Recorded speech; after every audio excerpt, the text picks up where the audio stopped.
Good evening. My name is Matthew, and I'm 65 years old.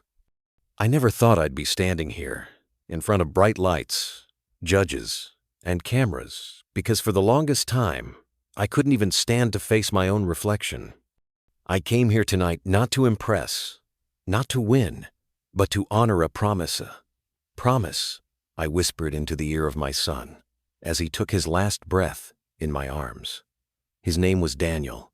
He was 14, and he was my world, a quiet boy with a loud laugh, eyes full of mischief, and a heart so big it couldn't fit in his little chest.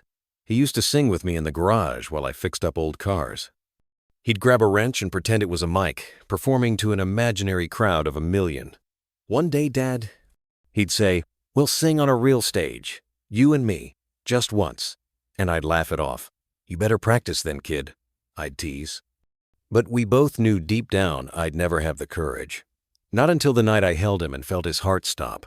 It was a rainy Tuesday, 2 years ago. We were on our way home from school. He had just gotten second place in a regional singing contest. He was so proud, holding that little trophy like it was made of diamonds.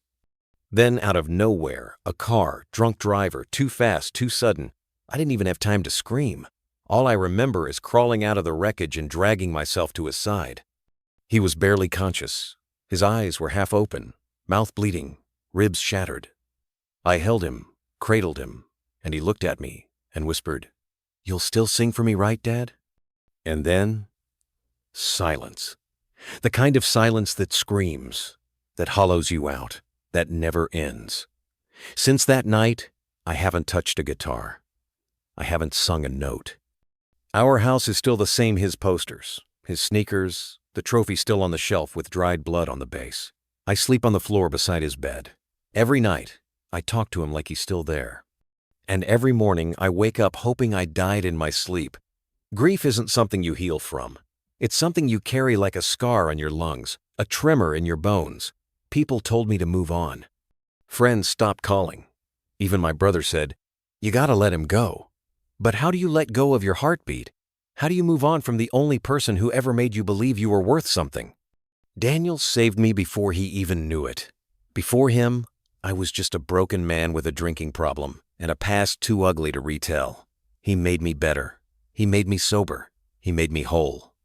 And then, just like Faith was gone, some nights I sit in the garage, staring at the mic stand he built from PVC pipe and duct tape, and I swear I can still hear him humming. And sometimes, just for a second, I hum back. And for that second, he's alive. A few months ago, I found a voice memo on his old phone. He'd recorded a message I never knew about.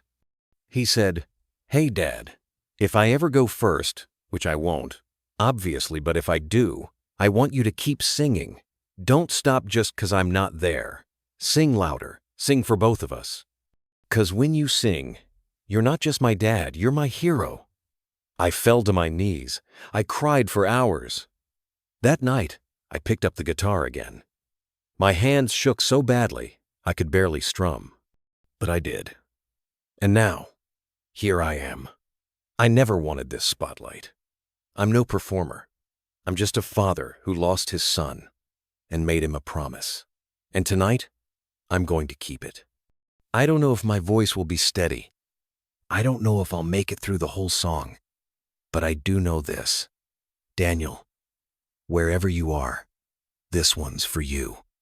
For the nights we sang with the garage door open, for the birthday where we harmonized over cake, for the lullabies I hummed when you were a baby, for the voice memo you left behind, for the dream you carried in your heart. I can feel you here, son, sitting in the front row, smiling that crooked smile. And if heaven has sound, I hope you hear me. Because tonight, your dad is finally singing on a real stage.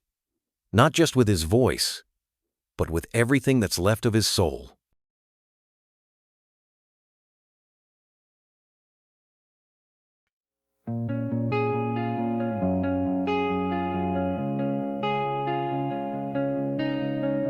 The echoes linger in this hollowed hall.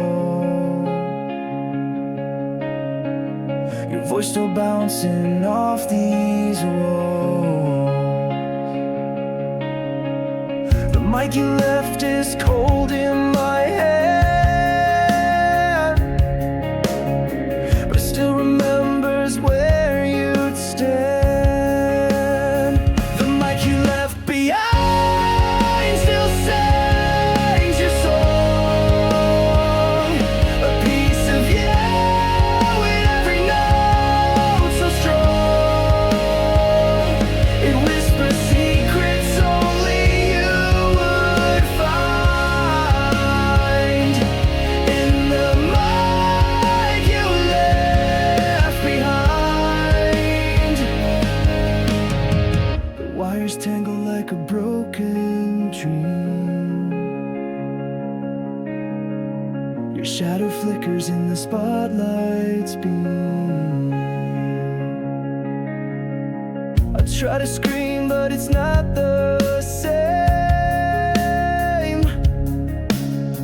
Your absence hits like a crashing train. The mic you left behind still sings your song, a piece of you in every note so strong. It whispers secrets only you would find in the mic you left behind. Fingers trace the worn out mesh, a ghost of moments now laid to rest. But when I speak, it cracks and bleeds. A part of you still fills my